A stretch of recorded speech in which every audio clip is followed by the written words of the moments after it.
नमस्कार मित्रांनो, तुम्हा सर्वांचं तुमच्याच यूट्यूब चॅनलवरती पुन्हा एकदा सहर्ष स्वागत। सीआयडीने कोर्टात सादर केलेल्या दोषारोपपत्रामध्ये मसजोग या गावाचे सरपंच संतोष देशमुख यांच्या हत्या प्रकरणाचा मुख्य सूत्रधार वाल्मिक कराड असल्याचं उघडकीस झालंय।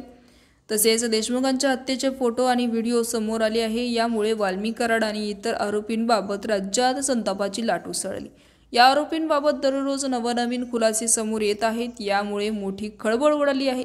सामाजिक कार्यकर्ते अंजली दामने यांनी आपल्या अधिकृत एक्स अकाउंटवरून काही फोटो शेअर करत वाल्मिक कराड यांच्याबद्दल मोठा खुलासाही केला आहे। अंजली दामने यांनी केलेल्या पोस्टमुळे अनेकांच्या आश्चर्याचा धक्का बसला आहे। इतरांना जीवे मारण्याची धमकी देणाऱ्या वाल्मिक कराड याला देखील शिवराज बांगर यांनी जीवे मारायची धमकी तब्बल 15 लाख रुपयांची खंडणी वसुली केली होती। खंडणीखोर वाल्मिक कराडने देखील आपल्या जीवाला घाबरून शिवराज बागरला खंडणी दिली होती, अशी देखील माहिती अंजली दामने यांनी सोशल मीडियाच्या माध्यमातून दिली आहे। तर मित्रांनो, याविषयी तुमचं मत काय आहे मला कमेंट बॉक्समध्ये नक्कीच कळवा आणि चॅनलला नक्कीच सबस्क्राईब करा। तूर्तास धन्यवाद। जय महाराष्ट्र।